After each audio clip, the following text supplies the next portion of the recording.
नमस्कार, मी मनोज भोयर ऑफिशियल या माझ्या यूट्यूब चॅनलवर आपल्या सर्वांचं स्वागत आहे। उपमुख्यमंत्री आणि राष्ट्रवादी काँग्रेस पक्षाचे राष्ट्रीय अध्यक्ष अजित पवार यांचं टेन्शन खूप वाढलेलं आहे, कारण राष्ट्रवादी काँग्रेस पक्षाच्या 18 मतदार संघामध्ये जिथे त्यांचे आता विद्यमान आमदार आहेत तिथे बंडखोरीची शक्यता ही निर्माण झालेली आहे। कारण तिथेच भाजपचे माजी आमदार आहेत, कुठे शिंदेचे आमदार आहेत आणि त्यामुळे कुणाला तिकीट मिळेल आणि कुणाचं तिकीट कापलं जाईल हे काहीही सांगता येत नाही। त्यामुळे अजितदादांसाठी आपल्या आमदारांचं तिकीट कायम ठेवणं, जागा वाटपापासून तर त्यांना उमेदवारी देईपर्यंत आपल्या आमदारांना आणि त्यानंतर त्यांना निवडून आणण्याचं एक मोठं चॅलेंज हे अजित दादा यांच्या समोर उभं ठाकलेलं आहे। आणि त्यासाठी महाराष्ट्र दौरा लवकरच त्यांचा सुरू होतोय। त्या अगोदर सुनील तटकरे यांनी दौरा केला, पण त्या दौऱ्याची काही फार चर्चा झाली नाही। जोपर्यंत नेता महाराष्ट्रात फिरत नाही आणि कानोसा घेत नाही जनमताचा, तोपर्यंत त्यांना हा अंदाज येणं अशक्य आहे। आता जे मतदारसंघ आहेत जिथे धुसफूस सुरू आहे ते पाहणं खूपच महत्त्वाचं आहे। याचं कारण असं की आपण पाहिलं की इंदापूरमध्ये हर्षवर्धन पाटील वर्सेस दत्ता भरणे जे विद्यमान आमदार आहेत, हा एक मोठा सामना रंगण्याची शक्यता आहे आणि याचा वाद खूप चर्चेत येईल। कारण पुण्यामध्ये लोकसभा निवडणुकीमध्ये बारामतीच्या लोकसभा मतदारसंघामध्ये सुनेत्रा पवार यांच्यासाठी हर्षवर्धन पाटलांचं समर्थन मिळवताना महायुतीच्या नेत्यांना आणि अजितदादांना खूप नाकेनऊ आलं होतं। कारण अजितदादा आणि दत्ता भरणे हे दोघे एकीकडे आणि दुसरीकडे हर्षवर्धन पाटील यांच्यामध्ये राजकीय वैरत्व आहे। अशा प्रकारच्या खूप वेगवेगळ्या गोष्टी सातत्यानं महायुतीमध्ये घडताना पाहायला मिळत आहेत। अर्थात महाविकास आघाडीमध्ये सुद्धा जागा वाटपावरून आणि मतदार संघावरून कलह निर्माण होण्याची शक्यता येत्या काही काळात आहे, पण त्याची चर्चा आता फार काही होत नाही। काही मतदारसंघ मी तुम्हाला सांगतो ज्यामुळे अजितदादांचं टेन्शन वाढलेलं आहे। राष्ट्रवादी काँग्रेस पक्षाच्या मावळ, दिंडोरी, कागल, इंदापूर, वडगाव शरी, आष्टी, कोपरगाव, अहेरी, अकोले, पुसद, जुन्नर, वाई या मतदारसंघात महायुतीमध्ये सध्या धुसफूस सुरू आहे। आता राष्ट्रवादी काँग्रेस पक्षाच्या महायुतीमधील वादातीत 18 मतदारसंघ कोणते आहेत तर आपण पाहूया। दिंडोरीमध्ये आता राष्ट्रवादी काँग्रेस पक्षाचे आणि विधानसभेचे उपाध्यक्ष नरहरी झिरवळ तिथे विद्यमान आमदार आहे। अर्थात त्यांचा मुलगा सुद्धा उभा राहू पाहतो आणि तो कदाचित शरद पवार यांच्या गटाकडून उभा राहील अशी शक्यता व्यक्त केली जात आहे। पण आता नरहरी झिरवळ विरुद्ध शिवसेना चे माजी आमदार आहेत धनराज महाले, ते सुद्धा आपल्या उमेदवारीसाठी क्लेम करतील।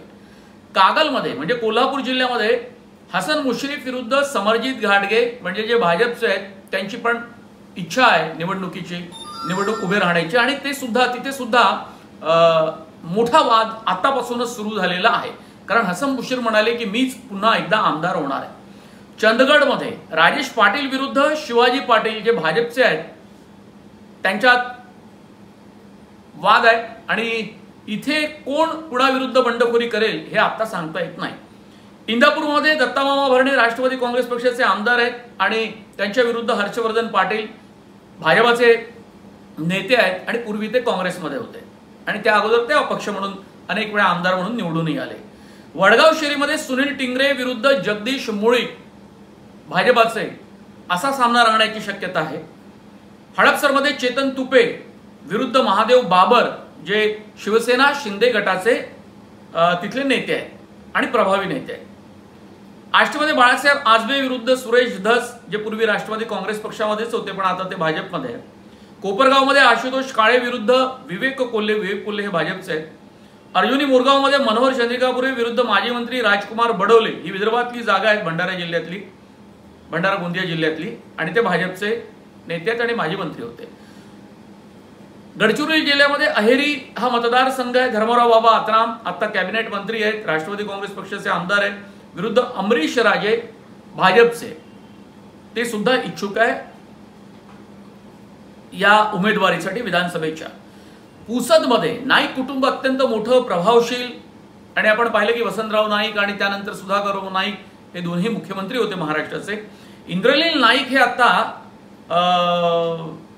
तिथे विधान परिषदेचे आमदार जरी असले तरी ते इच्छुक आहेत आणि भाजपचे आमदार निलय नाईक, म्हणजे इंद्रनील नाईक हे राष्ट्रवादी काँग्रेस पक्षाचे आणि त्यांच्या विरुद्ध भाजपचे माजी विधान परिषदेचे आमदार निलय नाईक सुद्धा इच्छुक आहेत.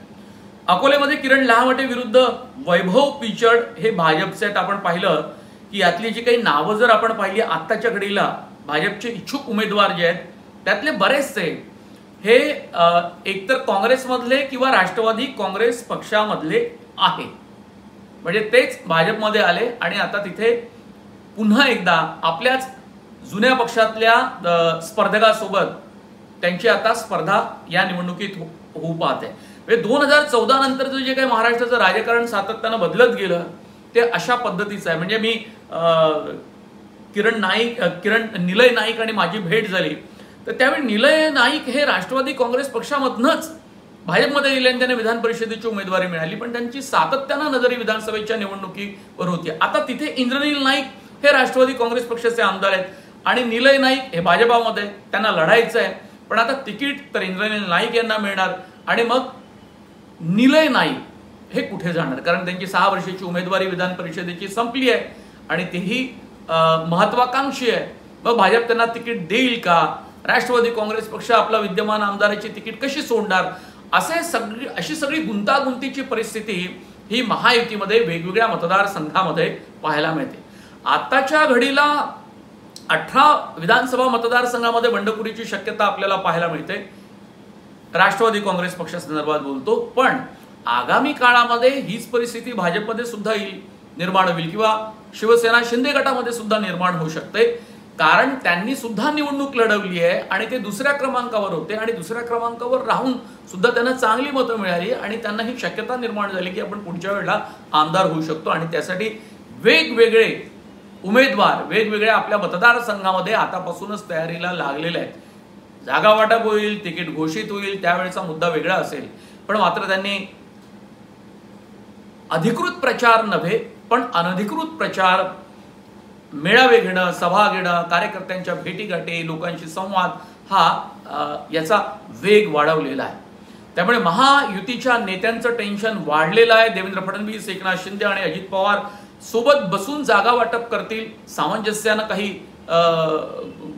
गोष्टी घडू शकतील, पण आताच्या घडीला मात्र स्थानिक नेत्यांना आपल्या आमदारांची समजूत काढताना आणि समजूत काढून त्यांना अपेक्षित असलेल्या जागेवर तिकीट देताना प्रचंड मोठी धावपळ ही अजितदादांची होणार. हा व्हिडिओ आपल्याला कसा वाटला आपण कमेंट बॉक्समध्ये जरूर कळवा आणि तुम्ही जर मनोज भोयर ऑफिशियल माझं यूट्यूब चॅनल जर सबस्क्राईब केलं नसेल तर ते अवश्य करा अशी मी तुम्हाला विनंती करतो. खूप खूप धन्यवाद.